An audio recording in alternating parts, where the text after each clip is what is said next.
Do you feel that different races slash age groups view your sexuality differently? If so, how? My experience has been, yes, there is a major difference between how different races and men and women view homosexuality. Traditionally, there is a tradition in Latino culture to sort of, when it comes to men, to value or place a lot of value on machismo or being macho. And one of the things that is unacceptable in that value system is the idea of a man showing different sides to himself other than being masculine. So, and when you start to put in ideas about, what these people think that two gay men do together, let's say, not necessarily in a bedroom, but just walking down the street, holding each other's hand, they start to give those practices these sort of, they lump them into the feminine category when if they actually stopped and thought about it, they do the exact same thing. They hold their wife's hand, right? They'll kiss their wife goodbye.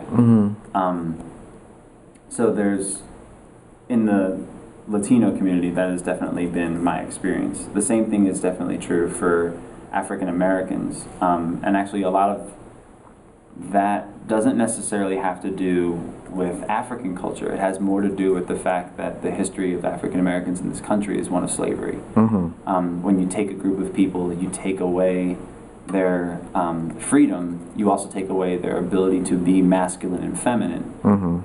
So for a very long time, even after slavery was over, there was this idea and this push, and rightfully so, for African American men to sort of gain back some sort of status and feeling like they were men, they were autonomous, they could take care of themselves, they could take care of their wives, their children.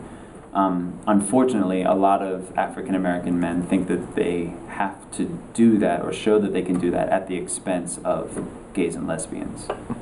For different ages, like let's say young, old. That's kind of weird, actually. I think the trend is, right, usually it's younger people who are more open to talking about sexuality in general, just talking about it and it not being so taboo, but also just being more accepting of different sexual orientations.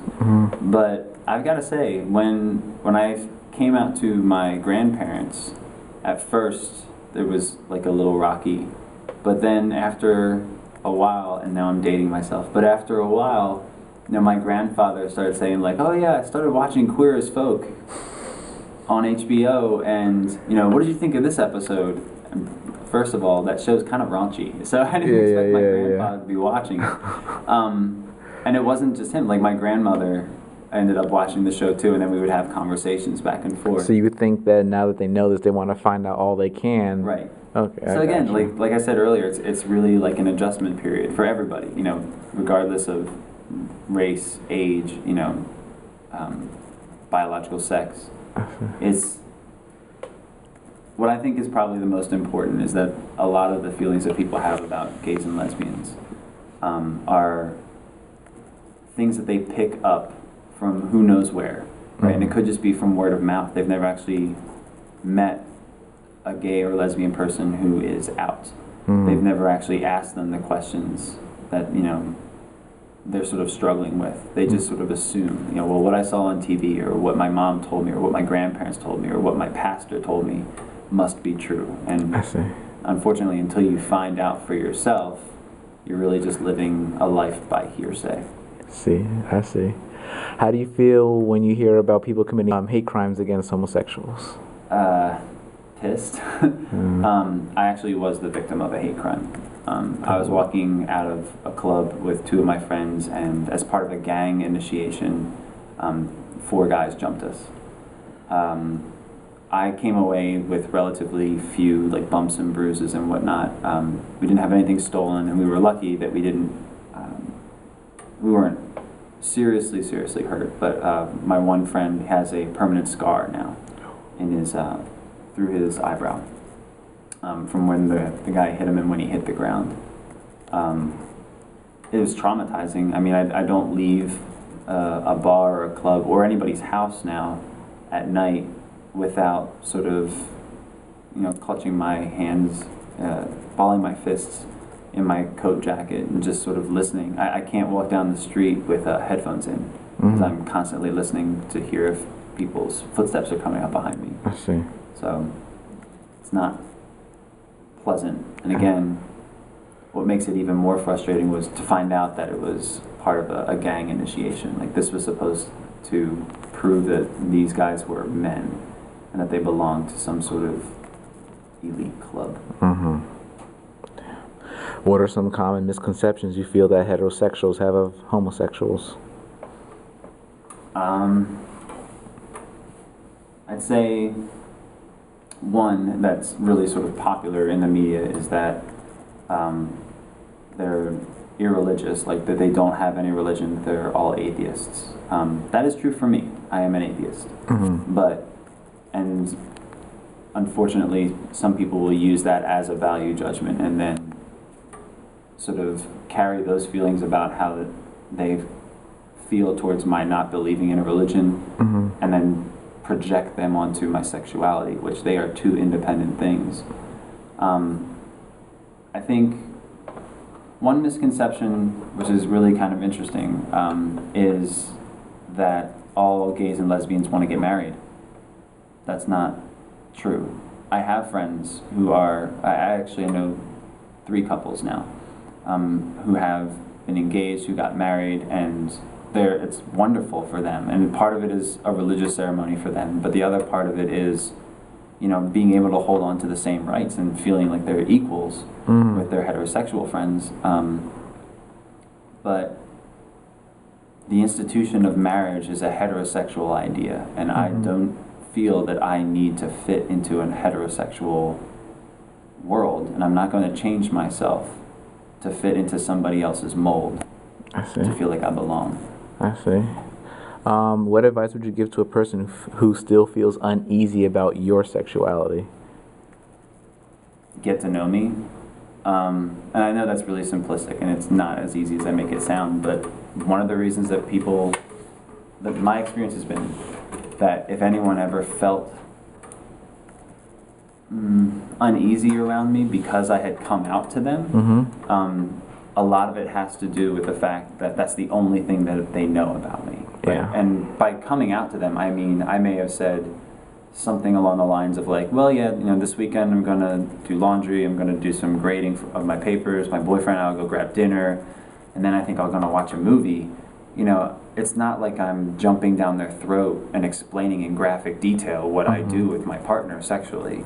But I think that of all those things that I listed, someone who has a problem with my sexuality only focuses on one and then makes that leap to, well, he told me that he was going to hang out with his boyfriend, so now that means this about what they're doing sexually, et cetera, et cetera. I see. And what they failed to do was actually listen to find out. I mentioned in there that I'm grading papers. I'm a teacher. Yeah. Find out about the other aspects of my life. Being gay is just one facet of who I am. Finally, what advice would you give to someone who is still in the closet or at a quandary about their sexuality? Don't wait like I did until you're 18. I was very, very depressed, and I felt very alone. There are a lot more opportunities today for people who want to find out about their sexuality, who want to sort of explore what does it mean that I have feelings about this person, or that I feel this way when when I'm approached by people. And that's for any age. It doesn't have to be that you're in high school. It could be someone who's 75 years old who's coming to grips with the fact that they're in a stage in their life where they found themselves attracted to someone of the same sex. Okay, so I would suggest that you find a friend and find a friend who's willing to sort of explore everything that the LGBT community has to offer, right? Not just gay bars and not just going to like gay dance clubs or establishments. there are things like dinner parties and cooking classes that you can take.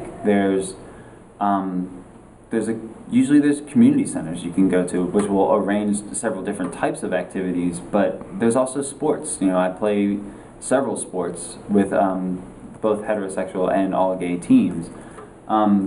There are supportive religious groups out there and churches who, you know, if they don't have a group of people who were going to sit down and have discussions about these same feelings that they might be experiencing, they might have a counselor who's worked with people who felt that way before.